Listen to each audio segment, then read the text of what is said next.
As Amigas de Eleanor, um podcast da FLAD sobre histórias de mulheres extraordinárias.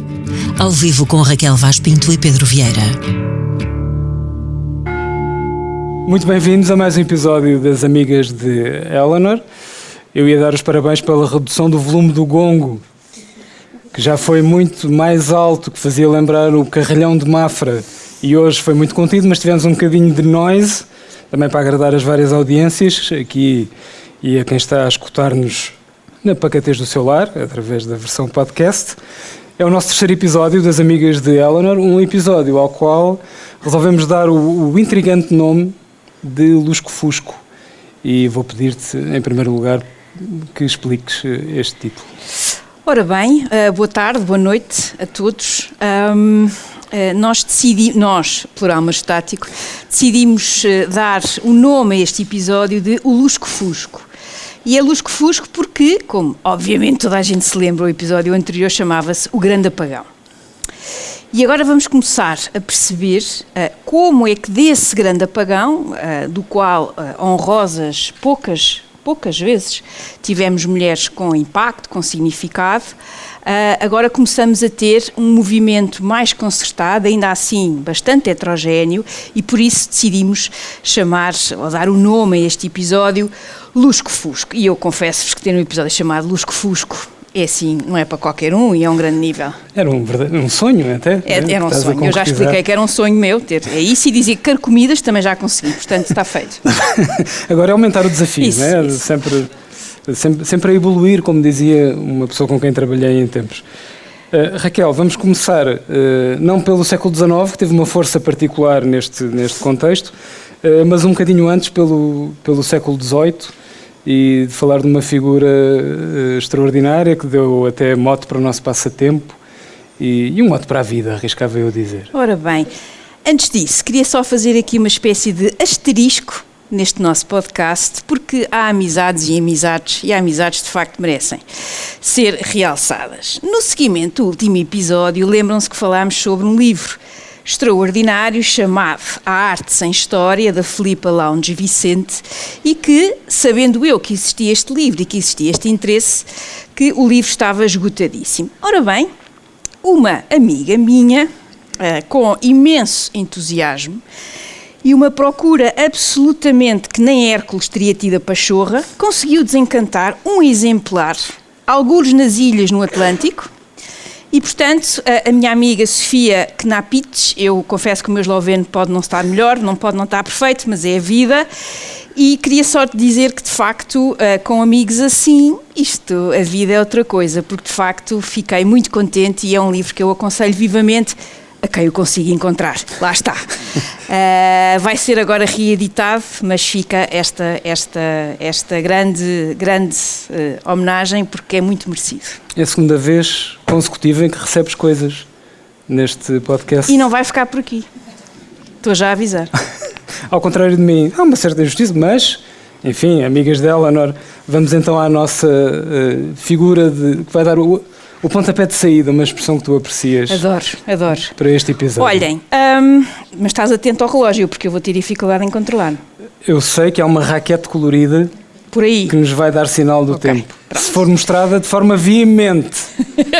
Coisa que nem sempre acontece. Sim, nem sempre acontece. Ora bem, a nossa figura âncora deste episódio é esta Mary Wollstonecraft. E, seguindo aquela lógica que tínhamos avançado quando falámos daquela que é a âncora de todo este nosso podcast, Eleanor Roosevelt, lembram-se que vimos como ela era a de, não é? A mulher de, a sobrinha de, a viúva de. Ora bem, muitas vezes a pobre da nossa Mary enfim, fala-se nela como a mãe de, neste caso, a mãe daquela que depois mais tarde será Mary Shelley, uma moça que escreveu um livro que ainda hoje dá muito que falar. Como é que se chamava mesmo? Um tal de monstro que tinha o nome do médico, mas o médico tomou... Frankenstein. Assim, Frankenstein, não era? Pois também há assim umas derivas para a política com esse nome, mas não vamos falar sobre nada disso hoje, que não vale a pena. E então, esta Mary Wollstonecraft É uma figura muito pouco conhecida, mas é a grande figura. Ela escreve este livro, A Vindication of the Rights of Woman, em 1792. Há uma tradução em português, certo? Na verdade, duas. Eu trouxe uma para mostrar a declaração de interesses da Penguin, acaba de sair na edição Penguin Clássicos, a Penguin com a qual eu também trabalho, portanto daí a declaração de interesses, mas muito recomendável pelo facto de ter um pós-fácil da Virginia Woolf, que fala ainda por cima da Revolução Francesa. Tu estás no delírio. Existe também, já agora, uma edição anterior da Antígona, dos editores refratários, que também falam alto ao meu coração, e portanto está disponível em duas edições, uma autora relativamente desconhecida ou marginal, entre aspas, mas que está disponível para os leitores portugueses já há algum tempo. Muito bem. Então, vamos lá. Sobre a Mary, eu vou-me tentar controlar. Eu tenho aqui uns apontamentos de forma muito super tecnológica, como podem ver, os post-its que andam aqui a voar há não sei quanto tempo. E não são os post-its quaisquer, que eu fui buscar aos meus melhores, mas não está a funcionar. Primeiro, há 3 pontos de estilo desta Mary Wollstonecraft. Primeiro, ela escreve sem quaisquer, mas sem qualquer preocupação em termos de... Estamos a pensar que isto é final do século XVIII. Sem floreados, sem aquelas reticências que me tiram de sério, nada. Ela escreve de forma super direta, ela não tem qualquer problema em chamar... agora vamos usar vamos utilizar uma expressão da ciência política, deixa-me adivinhar. Da ciência política, mas com uma vertente muito agrícola, chamar os bois pelos nomes, não é? Segundo aspecto, um dos autores que ela gosta muito, mas que nesta matéria específica é totalmente trucidado neste livro, é um tal de Jean-Jacques Rousseau, a quem ela chama, entre muitos outros, um cobarde intelectual. E é porque o argumento face aos direitos das mulheres é esta ideia de que, mas para que mudar? Isto sempre foi assim, qual é agora a pressa, a urgência em tudo isto? Em terceiro lugar, ela escreve como se amanhã não existisse. Ela escreve de uma forma tão urgente, tão forte, que é de facto notável como é que uma mulher neste tempo escreve desta maneira. E para terem um bocadinho ideia de como é que ela escreve, eu vou-vos só dizer aqui, só para confirmar estes meus factos, ela diz assim de forma muito clara o que vem. Animated by this important object, I shall disdain to cull my phrases or polish my style. E ela promete e cumpre. Depois, mais à frente, quando ela está a dizer, ela em muitos dos aspectos, ela acaba por associar imensas ideias, e eu estou mesmo a imaginá-la a escrever, a ferver, as ideias todas a fervilharem, e aquilo parece mesmo uma locomotiva em andamento. Ela diz assim: It is wandering from my present subject, perhaps, to make a political remark. But, as it was produced naturally by the train of my reflections, I shall not pass it silently over. É assim o livro inteiro.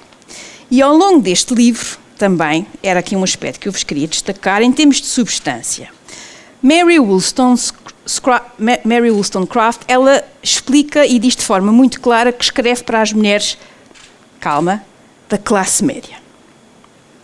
Ou seja, ela acaba por fazer uma leitura que é muito diferente de outros textos que já existem, portanto, não é que ela seja propriamente pioneira, houve outros textos, portanto, ela tem algo a partir do qual crescer, mas é uma crítica muito forte a uma sociedade, sobretudo, aristocrata. E esta ideia da classe média também está muito relacionada com a sua própria vida. Ela vem de uma família, poderíamos agora dizer, usando o eufemismo dos dias de hoje, uma família disfuncional. É uma família remediada, ela do ponto de vista do saber tem o que é imensa curiosidade intelectual, mas é uma autodidata.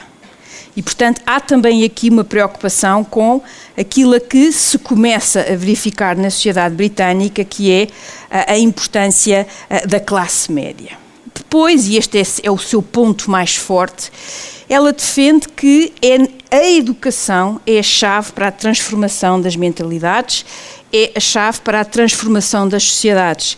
E ela propõe coisas como uma educação nacional, mista, imagine-se o horror no final do século XVIII, sem aquela ideia dos internatos que a ela a incomoda muito, e eu compreendo em bom rigor, e que dos 5 aos 9 anos essa instrução tem que ser assegurada pelo Estado a todos.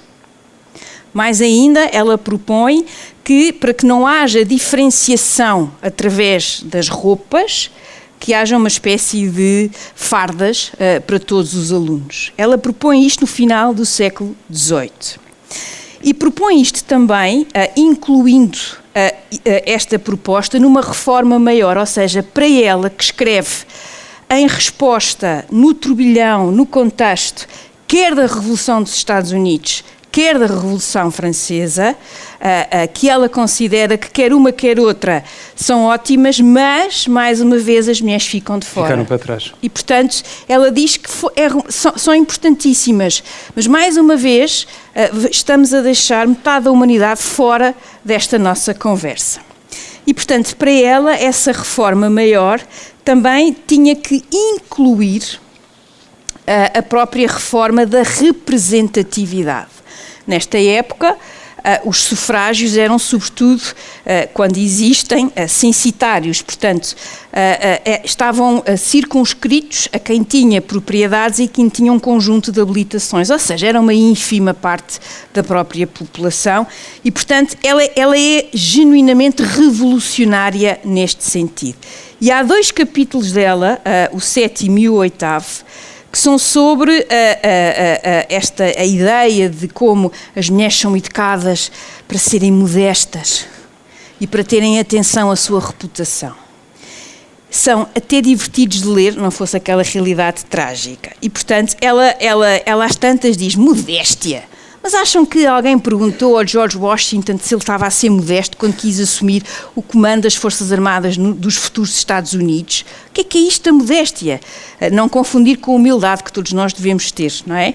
E, portanto, ela diz que é essa educação que é passada que, de facto, ajuda a que haja um atrofiar desse potencial e que com a educação e o acesso à educação as mulheres podiam, e que tipo de profissões, porque depois é outra discussão, não é? Que tipos de profissões é que as mulheres poderiam exercer? E ela responde tudo. Podem ser médicas se quiserem, podem, hoje diríamos, gerentes de loja, não é? Porque ela usa outras palavras, podem gerir negócios, podem gerir quintas, ou se vocês gostarem mais do Alentejo, herdades. E, portanto, ela diz que podem ser tudo. A chave está, de facto, na educação. E assim, só para fechar aqui em grande, ela na página 214, ela diz uma coisa extraordinária, que aos olhos de hoje é ainda mais extraordinária, que é nessa educação, nessa convivência entre rapazes, raparigas, a sociabilização, mas que depois vão para casa, para as suas famílias, não ficam desterrados não sei aonde sozinhos, que também se tem que terem muito em atenção algo que acontece muito nas crianças e que é preciso rechaçar logo à primeira manifestação: a crueldade com os animais. E, portanto, a Mary Wollstonecraft, no final do século XVIII, com uma vida terrível, uma vida muito difícil, também, muito curta. Ela morre pouco tempo depois de dar à luz a sua filha Mary. E para terem também um bocadinho esta ideia, o livro sai em 1792, tem logo a segunda edição, mas a terceira edição só surge, eu até escrevi aqui para não me enganar, em 1844. E nós pensamos, tanto tempo? Pois é, porque não só ela sofre a resposta tradicional a este seu livro, é, como imaginam, duríssima, mas é também duro de outras mulheres. Ela também, pela vida que ela teve, ela, antes de casar, vive com um moço, de quem tem uma filha, e, portanto, e depois, enfim, ela tem lá toda uma vida complicada, ela farta-se de viajar pela Europa, nesse aspecto é interessante, porque ela depois também escreve muito sobre isso, mas a tal ideia da reputação, aquilo que seria, há mesmo outras mulheres que escrevem sobre estes temas que se afastam dela, porque em termos de moralidade ou em termos morais era uma mulher devassa e coisa assim. Portanto, o reconhecimento de Mary Wollstonecraft vem mais tarde e vem, aliás, com outros nomes igualmente importantes, como essa tal de Virginia Woolf, que tu falavas, não é? Uma tal de Virginia Woolf, que faz este pequeno texto de encerramento e pronto, para verem o trabalhinho que isto dá. Raquel põe isto aleatoriamente e depois mostra na sessão, como devem imaginar, estes post-its. É curioso porque, a propósito dessa má imagem, o então marido dela, quando ela morre, o William Godwin, o filósofo, escreve uma biografia de homenagem à mulher recentemente desaparecida, que se torna uma arma de arremesso contra ela, porque ele, fazendo um tributo à sua vida livre, ousada e antes do seu tempo, acaba por oferecer então de bandeja à reação, como eu gosto de dizer, os argumentos para atacarem a sua moralidade e a sua postura na vida. Agora, vamos fazer uma revisitação, não uma vindicação, mas uma revisitação de um tal indivíduo, um tal Stuart Mill, que tu aprecias. Aprecio muito, embora hoje tenha que ter cuidado a dizer Mill, não vá dizer Milley e fica para aí já tudo complicado com a Argentina. Eu não quero confusões, porque este homem não merece esse tipo de confusões. Olhem, John Stuart Mill, já falámos sobre ele e eu escolhi-o, enfim, não sou eu que escolho, acaba por ser uma escolha óbvia, mas é um contraponto muito grande a Mary Wollstonecraft. Estamos a falar, desde logo, de alguém que escreve como poucos, ou seja, a capacidade que ele tem de escrever, cada palavra tem um significado, tem um peso. É alguém que nasce numa família com imensos recursos e, portanto, ele tem uma vida intelectual, uma vida financeira sem qualquer tipo de problemas, portanto, tem todas aquelas condições que ela não teve de todo e, ao mesmo tempo, é aquilo a que nós hoje chamaríamos que os americanos até mais falam ou denominam de public intellectual, o intelectual do espaço público, ou seja, alguém cuja voz é ouvida e merece ser ouvida e, portanto, John Stuart Mill é o oposto. Já vimos como a sua amizade / amor a Harriet Taylor é o aspecto mais marcante da sua vida e é John Stuart Mill que vai pegar neste conjunto que está solto, que está disperso, ou que está escrito, como a nossa Mary diz, direto ao assunto, que vai pegar em tudo isto e vai, através de uma obra sua. Antes disso, ele faz uma petição ao Parlamento inglês a pedir justamente o quê? O alargamento do sufrágio para incluir as mulheres. E ele vai, o que é que ele faz? Ele primeiro faz com que, pega logo no primeiro, há conjuntos de argumentos. O primeiro conjunto de argumentos é os religiosos. Porque na Bíblia diz tal. Ele pega naquilo tudo calmamente, toca a dissecar o ponto. Portanto, começou pela ficção e depois foi por ali fora. Estava à espera desta. Achaste que demoraste muito tempo a reagir, devo confessar. Eu estava a dizer Bíblia e tu ainda não tinhas dito nada. Estava à espera o que é que saía da Bíblia, quer dizer, enfim, toda a gente sabe o que é que sai da Bíblia. Acabei de ir ao teu encontro. É verdade, portanto, muito bem, muito justamente. Embora o nosso John Stuart, enfim, faça uma leitura objetiva da Bíblia. Pronto. Segundo ponto, são os argumentos, os argumentos mais históricos. Ou seja, a conversa do sempre foi assim, porque é que nós agora vamos estar com estas invenções? E ele aqui é extraordinário. Ele vai buscar, desde logo, um conjunto de exemplos históricos, seja, por exemplo, figuras como Carlos V, que se apoiou no lado feminino da sua família para gerir, sei lá, aquela região que tinha um bocadinho de recursos financeiros, que nós hoje chamamos de Bélgica, Países Baixos, e que à época era muito importante. Aliás, onde ele nasce em Ghent, justamente. Carlos V, só o maior que houve na primeira metade do século XVI. E depois pega na própria história inglesa e ele diz, ouçam lá, então, nós com esta conversa estamos a dizer que a nossa rainha Isabel I não foi a maior? E mais, o que é que nós podemos dizer da rainha Vitória, nos dias de hoje. E, portanto, ele pega num conjunto de argumentos e desfaz aquilo com uma pinta, com uma serenidade, que é o oposto dela. Ela escreve como se o dia amanhã, como se o mundo acabasse amanhã. Terceiro ponto, ele vai dizer, então, se nós vamos buscar esta conversa do mas e tal, sempre foi assim, o que é que nós dizemos então, porque é que nós nos preocupamos, e bem, é claro, porque é que nós nos preocupamos em abolir o comércio de escravos e a escravatura? Porque é que nós, ingleses, depois britânicos, quisemos ser diferentes e não quisemos manter uma monarquia absoluta e evoluímos para uma monarquia constitucional e, ainda no século XIX, para um parlamento cada vez mais forte e queria ele mais representativo. Portanto, a conversa do sempre foi assim, ou para que mexer muito e agitar as águas, com ele não colhe. Mas isto é sempre explicado, usando, ouçam, 3.000 argumentos, muito bem. E depois, ele também vai buscar um outro ponto importante, que é esta ideia de que para aquilo que é o óbvio passar, ou seja, o alargamento do sufrágio às mulheres, também é preciso que os homens façam parte desta equação, que é outro aspecto igualmente importante. Ou seja, não se está a dizer que as mulheres são melhores que os homens, não, o que se está a pedir é a igualdade em termos de deveres e em termos de direitos. E, portanto, é um discurso no oposto, mas que obviamente, até porque é mais tarde, portanto já apanha toda esta herança, teve um impacto muito grande, porque era o John Stuart Mill, e que depois, mais tarde, vai levar a que esta Grã-Bretanha consiga dar o direito de voto, ainda assim, num primeiro momento, só acima dos 30 anos. Porque deve ter pensado que, enfim, pronto.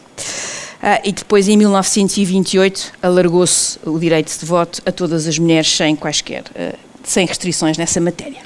Raquel, há uma palavra-chave que decidimos que iria pontuar este episódio, que é a educação, e já falaste disso a propósito de Mary Wollstonecraft, mas o centro, ou a educação como centro desta ideia de emancipação e de possibilidade de igualdade de direitos e de engrandecimento e da chegada à igualdade das mulheres, não só no espaço público, mas na sua vida plena. A educação, a chave para este sucesso, digamos assim.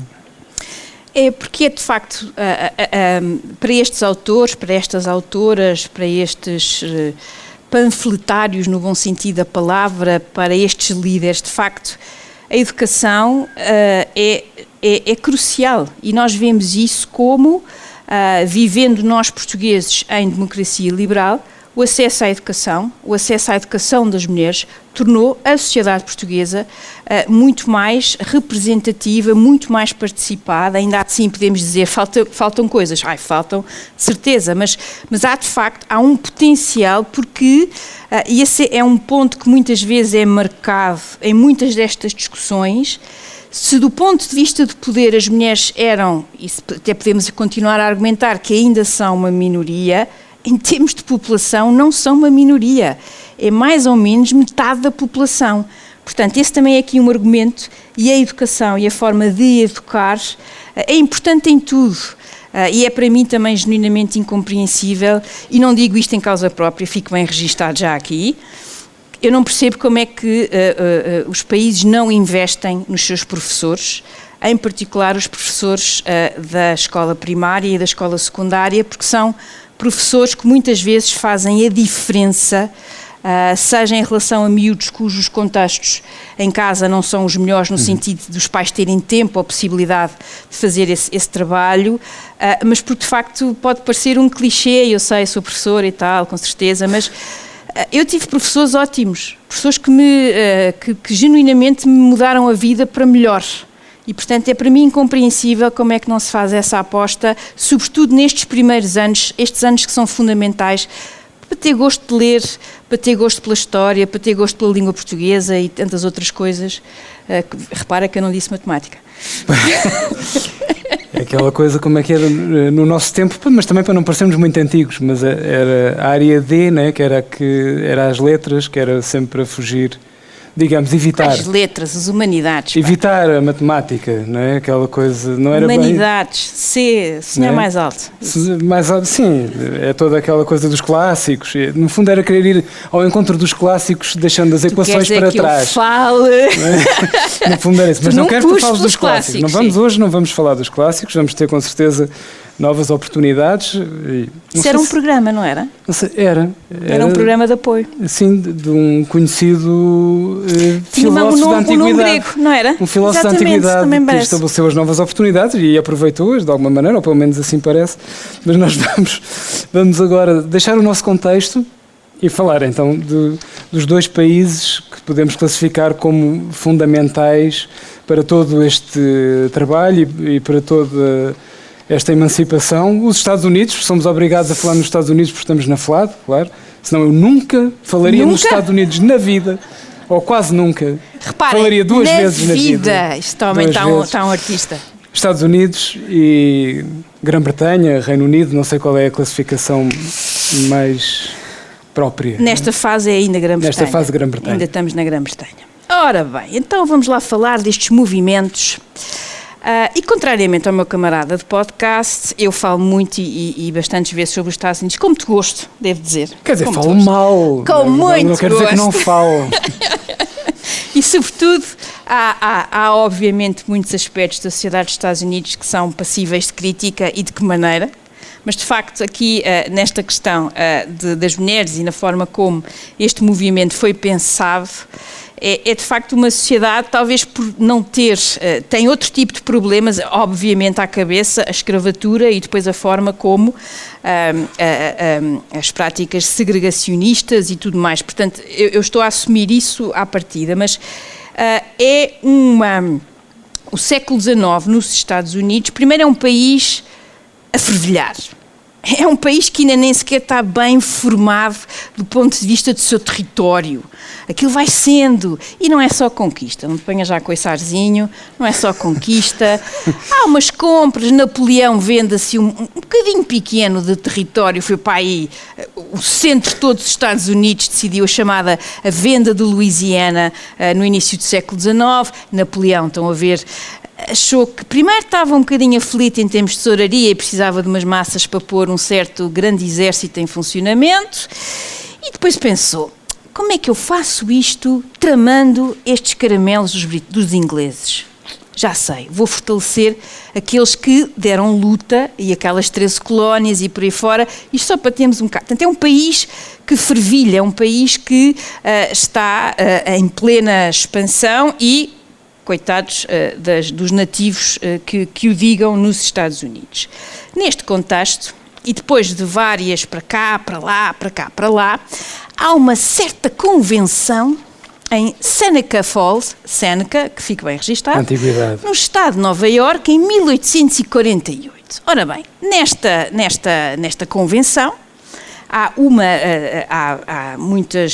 alguns homens e muitas mulheres, há sobretudo uma líder. Nós depois vamos falar mais sobre algumas destas mulheres nos outros episódios, mas hoje ficamos só com esta referência, Elizabeth Cady Stanton, e nesta convenção discute-se imensa coisa, está lá também um tal de Frederick Douglass, um dos norte-americanos mais fascinantes de se conhecer, um homem cuja vida, cuja forma de estar é absolutamente, olha, podemos mesmo dizer fascinante, fascinante. E que tem já agora autobiografia também publicada em português, altamente aconselhável.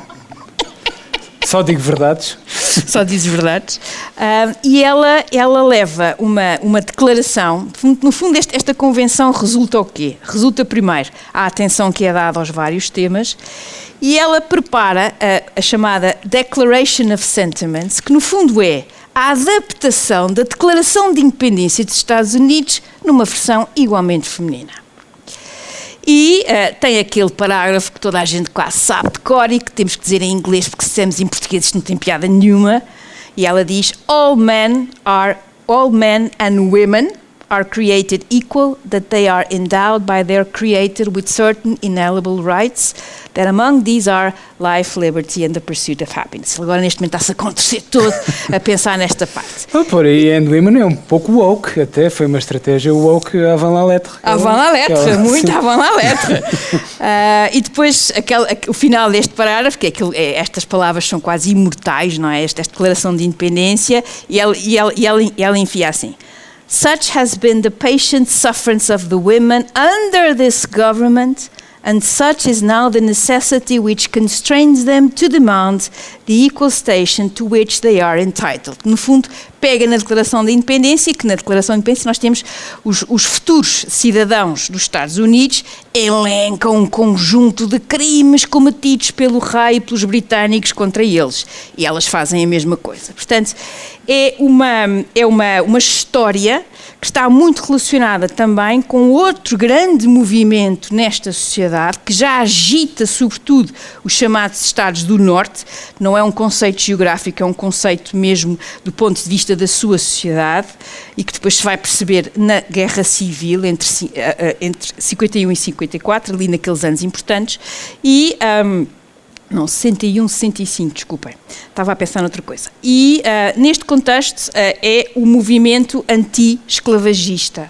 E este Frederick Douglass, que é uma das grandes figuras, ele diz mesmo: quando a verdadeira história do movimento anti-escravatura for escrita, as mulheres vão ocupar uma grande fatia nessas páginas, porque a causa dos escravos tem sido, de forma muito especial também, uma causa das mulheres.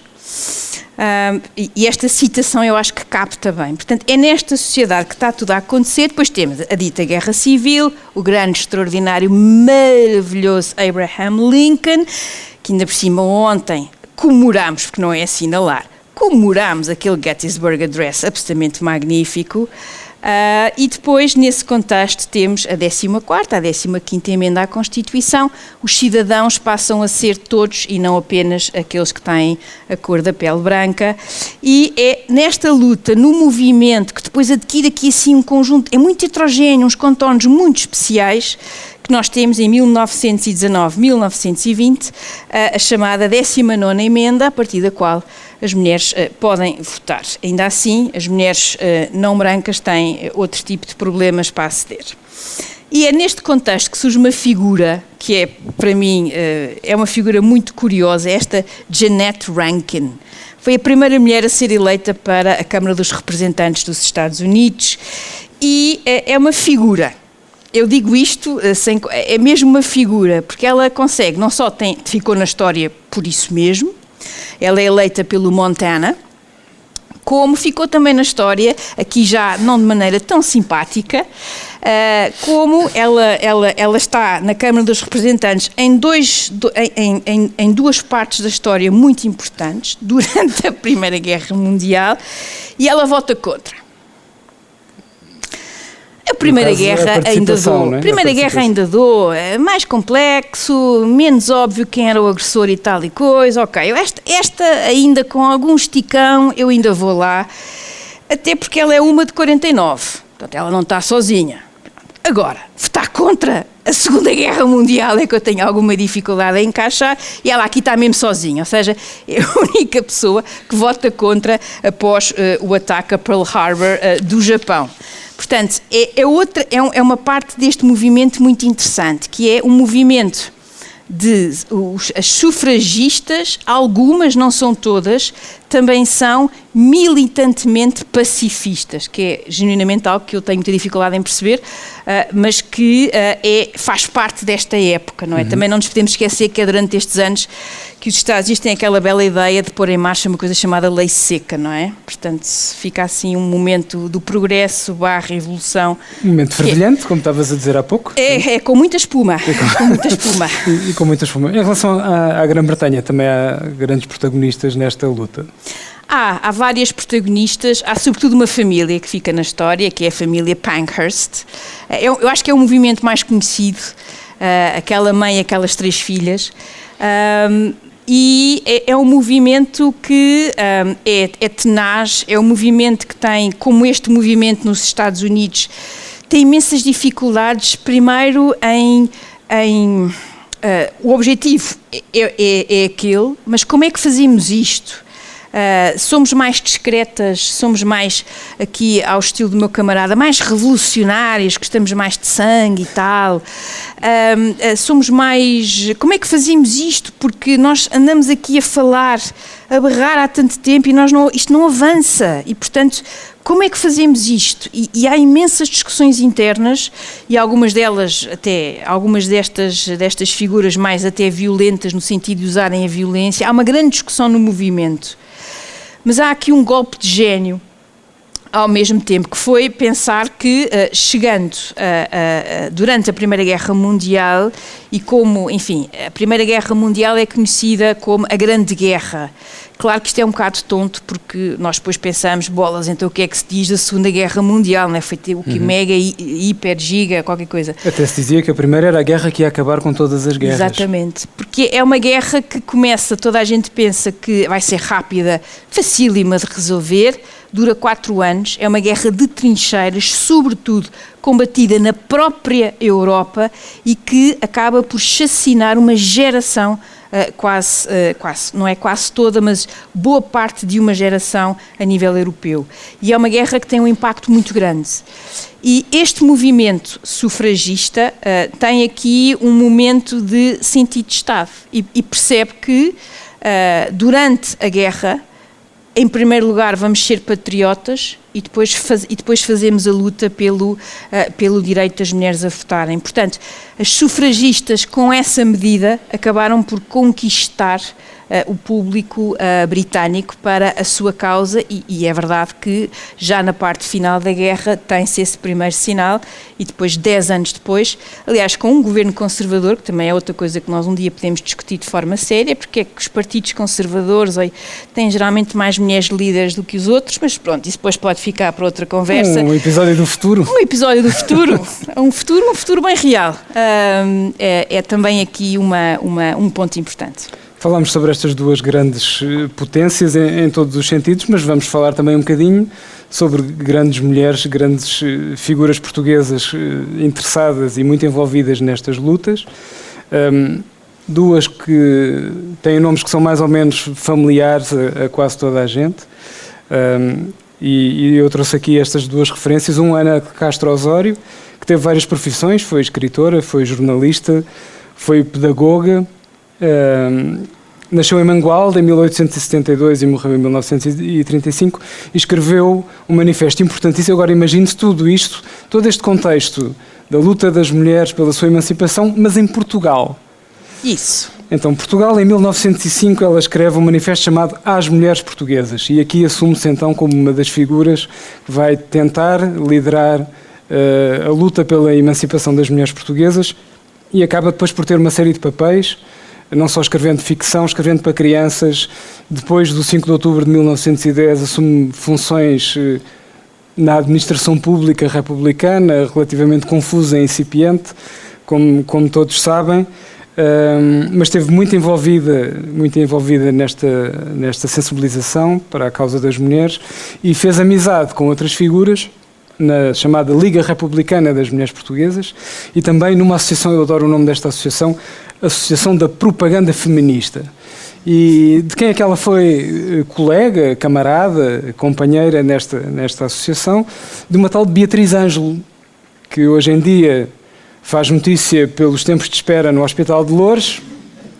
Ou pelas trocas ideológicas do modelo de governação. Ou pelas trocas ideológicas, mas que muito justamente teve essa homenagem, muito tardia, claro, mas Carolina Beatriz Ângelo, a primeira cirurgiã portuguesa, portanto teve este feito extraordinário, nasceu na Guarda em 1878 e morreu muito cedo, em 1911, muito jovem. Se quiserem saber o quão jovem é fazer as contas, como diria um conhecido secretário-geral da ONU, mas esta Beatriz Ângelo teve um percurso extraordinário, não só ao nível científico, mas ao nível político. Esteve envolvida nestas organizações feministas, costurou bandeiras, este pormenor, eu acho este pormenor delicioso, costurou bandeiras para a Revolução do 5 de outubro de 1910, uns dias antes esteve ali com o trabalho de costura de mulher, claro, né, normal, esteve a costurar bandeiras que depois iriam ser desfraldadas no 5 de outubro e teve, sobretudo, eu acho que é um golpe de gênio, um golpe de asa, o que se queira chamar, afrontando os seus amigos republicanos que, enfim, a República, a igualdade, acabemos com a tirania da aristocracia, com a monarquia, etc. Mas mulheres a votar... E então resolveram fazer sem querer, uma legislação ambígua, a qual Beatriz Ângelo aproveitou de uma forma absolutamente extraordinária. A legislação dizia, grosso modo, que poderiam votar as pessoas a partir de X idade que fossem chefes de família. E o que era Beatriz Ângelo no momento em que se abre esta possibilidade? Era chefe de família, porque entretanto tinha enviuvado, tinha uma filha e portanto era a chefe de família da sua casa. E foi a primeira e única mulher a votar nesta altura. Ela apresenta a intenção de votar, os seus camaradas republicanos entram em pânico, ai que não nos lembramos deste detalhe, e então entra numa luta em tribunal e consegue levar a sua avante e torna-se então a primeira mulher portuguesa a votar, o que é um feito absolutamente extraordinário. Morreu em 1911, não assistiu à traição dos seus camaradas, que em 1913 puseram umas letrinhas extra e disseram todos os chefes de família do sexo masculino têm direito ao sufrágio, mas, enfim, morreu cedo, mas já não assistiu a esta grande facada nas costas dos seus companheiros. Temos mais uma personalidade da qual eu nunca tinha ouvido falar, que a Raquel descobriu e que vale muito a pena referir. Antes de mais, fazer um bocadinho mais de publicidade, nós não falamos quase nada de livros neste nosso podcast. É um livro pensado para os mais jovens, chama-se Portuguesas Extraordinárias, Mulheres de Coragem à Frente do Seu Tempo. O texto é da Maria do Rosário Pedreira e as ilustrações da Elsa Martins, e tem assim de forma muito como é que se diz? Isto está tudo muito pedagógico.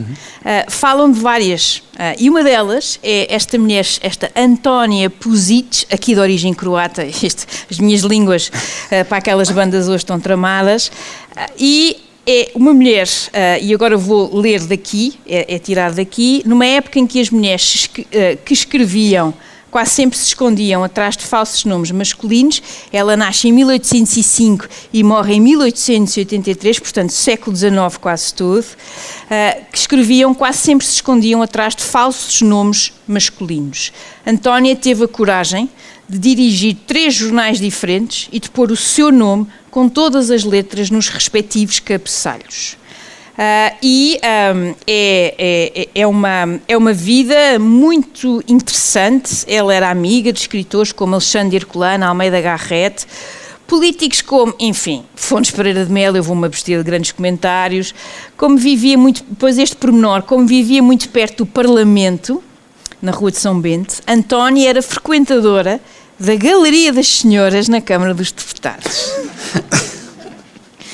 E uma das suas grandes missões ao longo da vida, para além de fazer isto tudo, ter casado 3 vezes e ter enviuvado 3 vezes, não sei se houve aqui qualquer coisa, coincidências. E ter tido 11 filhos, aqui tem um ponto de exclamação gigante, uma das suas, e aqui até usam a palavra cruzada, aqui no bom sentido, foi a de ensinar as crianças pobres a saber ler e a escrever. Portanto, um nome que poucas pessoas eu diria conhecem, tem uma rua em seu nome ali para as bandas de Alvalade, e que vale a pena conhecer. Raquel, eu não sei se tu te deste conta, mas... Não quer saber. Mostraram-nos a raquete, mas ainda temos aqui alguns tópicos por abordar, e um dos tópicos, para quem nos está a ouvir em versão podcast, raquete não é uma metáfora, é de facto uma raquete colorida. É que sabes que raquete e Raquel, isto pode dar confusão. Raquete Raquel, podia ser um bom nome para uma ficção. Ou não. Mas vamos dar, para citar um líder que tu deves apreciar imenso, vamos dar um grande salto em frente. Ai, adoro. Deixa-nos no século XIX. Num sentido estético era do melhor. Não é? E vamos dar um grande salto em frente em relação à época, ao século XIX e estes primórdios do século XX, e vir um bocadinho até à contemporaneidade. Vamos à contemporaneidade. Nós fizemos estes 2 episódios, são 2 episódios de evolução. E a partir de agora vamos começar a fazer episódios mais temáticos, ou seja, o próximo chama-se Fora para Dentro. Mais um título genial do meu camarada. E fica assim no ar. E fica no ar. Não, é melhor explicar. É melhor explicar, senão ainda pensam para aí coisas estranhas. E é o impacto de mulheres refugiadas ou imigrantes nas sociedades, que é um tema, eu diria, cada vez mais atual e importante, e não é só do século XIX ou para trás. E vamos olhar para figuras como desde Emma Lazarus, que eu adoro, Hannah Arendt, que eu adoro, e outras mulheres como uma tal de Madeleine Albright e tal, e coisas assim. Portanto, é um episódio que mexe, mas também tem outras pessoas de fora. Isto para dizer que nós, para mostrar a importância da educação e como a educação é de facto o tema central em todas estas conversas, em todos estes debates sobre a importância dos direitos humanos no seu geral e das nossas sociedades, nós queríamos dar 3 exemplos de 3 mulheres, uma delas, aliás, ainda um bocado miúda, mas que não são, entre aspas, ocidentais, e que são elas próprias para quem a educação é o tema central. E escolhemos, para fazer essa demonstração, a Shirin Ebadi, uma iraniana que venceu, elas as 3 vencem o Prémio Nobel, portanto, da Paz. Isto aqui é... Por acaso calhou. Não, quando escolhemos não pensámos nesse critério, mas é assim, peanuts. Shirin Ebadi, para quem não conhece, Shirin Ebadi é uma das grandes vozes da sociedade civil iraniana, e como as grandes vozes da sociedade civil iraniana ou estão presas ou estão no exílio, ela que também já passou pela parte da prisão, está no exílio, vive em Inglaterra. Shirin Ebadi foi das primeiras mulheres a formar-se no seu país e a ser juíza, e ela deixou de poder exercer, deixou de poder ser juíza com, está toda a gente a imaginar, um tal de Ayatollah, um Ayatollah Khomeini a partir de 79. Ela depois consegue ser advogada, funda um centro que se especializou no apoio aos defensores de direitos humanos, portanto ajudar os advogados a defenderem, a tentarem lutar por essa sociedade civil, e é uma figura extraordinária. Para quem queira conhecer um bocadinho melhor sobre ela, eu aconselho vivamente irem ler ou ver o discurso que ela faz quando recebe o Prémio Nobel para a Paz, que lhe foi atribuído em 2003. E ela, numa frase, arruma o regime com uma pinta, que ela diz: sou mulher muçulmana, sou mulher descendente de Ciro Grande, toma e embrulha 2500 anos assim de repente. Portanto, qual Irão só a partir de 1979, ou quanto muito a partir do início do século XVI, que é quando a dinastia safávida assume o xiismo como a religião oficial, até aí não é, e portanto, toma, embrulha, vai buscar, é maravilhoso. O discurso é muito, muito, muito, muito bom, e ela não deixa de... Ela explica muito bem porque é que ser mulher muçulmana e descendente de Ciro Grande, leia-se iraniana ou persa, de facto, não é incompatível como o regime muitas vezes pinta. A segunda figura é a Malala, ou seja, toda a gente conhece, é uma figura muito mais conhecida, uma miúda que aos 11 anos escreve um texto: How dare the Talibans take away my basic right to education, aos 11 anos. E aos 15 anos é baleada, como bem sabemos, e para quem, e ela muitas vezes nas entrevistas que faz, a pergunta, quando fazem a pergunta, o que é mais importante? Educação, educação, educação. O acesso. E pensem um pouco porque é que tantos regimes por esse mundo fora, o trabalho que eles se dão para impedir que as mulheres vão à escola, que as meninas tenham acesso a ler e escrever, a trabalheira que aquilo dá, impedir, não dá, porquê? Qual é a lógica? E isso acho que é aqui um ponto também. Por último, a Ellen John Sirleaf é também Prémio Nobel, e aqui em 2011 ela é Foi a primeira líder no continente africano, mulher, a ser eleita, ou seja, a ser escolhida nas urnas. Foi presidente da Libéria de 2006 a 2018 e é uma figura cujo percurso é absolutamente notável, desde a campanha de vacinação, um conjunto de aspectos importantes, mas entre muitas coisas que podemos imaginar, desde a guerra civil, as dificuldades financeiras, foi ela que teve que lidar com o que foi uma crise muito séria na Libéria, que foi a crise do ébola, e tomar uma decisão que foi extremamente impopular, que foi quando se percebeu que, em termos de saúde pública, o ébola, mesmo a pessoa depois de morrer, o vírus continua, não sei como é que isto se explica tecnicamente, mas continuava ativo. Portanto, os corpos tinham que ser cremados, o que ia contra todas as tradições religiosas e, portanto, ela mesmo assim tomou essa medida muito impopular. Mas são 3 exemplos de 3 mulheres para as quais aquilo que é absolutamente fundamental para tornar o mundo um bocadinho melhor para as mulheres em geral é justamente o direito à educação, o direito a aprenderem. Em jeito de curiosidade de cultura pop, a Malala é futura produtora, juntamente com a Hillary Clinton, de um espetáculo na Broadway, chamado SUFS, abreviatura de sufragistas, que estreará em 2024 num teatro da Broadway, para o qual estão todos convidados. Eu espero que a FLAD nos permita lá ir fazer um episódio em direto da estreia. Tu não falavas mal dos Estados Unidos, mas agora já foste. É para conhecer o grande Santã por dentro. Bem, então, sendo assim, acho que podemos concluir, naturalmente, com uma citação. Ora bem, eu tomei algumas liberdades e hoje tenho aqui 2 citações. Primeiro porque tenho uma outra amiga que viajou para os States. Como é que tu se chamaste? O Grande Satã, Grande não é? Satã. Grande Satã. É um nome técnico, não fui eu que inventei. Tu estiveste em conversações com o Khomeini, Khamenei, não? Nada? Pessoas, herdeiros de Ciro. Herdeiros de Ciro. E de deve Xerxes. ser, deve. Deve ser. E que é aqui a Rita Falan, que me trouxe este pequeno grande livro, que é Pocket RBJ Wisdom. O que é? São citações de uma das maiores de sempre, uma tal de Ruth Bader Ginsburg, que nós iremos olhar para ela, uma senhora juíza, e sobretudo nos tempos que correm, e ela tem esta citação, que é tão simples que é mesmo na mousse.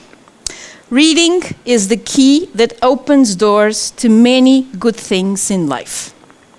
Reading shaped my dreams. And more reading helped me make my dreams come true. Portanto, esta é a Ruthie, assim, em ação. Mas para terminar, como sempre, e porque me obrigam, não é? Vamos terminar com Eleanor Roosevelt, que em 1941 diz isto. The principles of democratic citizenship are taught in the home and the example is given there of the responsibility assured to the individual under a democratic form of government. Every man and woman's college, portanto aqui já é no nível universitário, should have that objective in view as part of the educational process. Without a democratic form of government, no education is complete. Até dia 12. Até dia 12.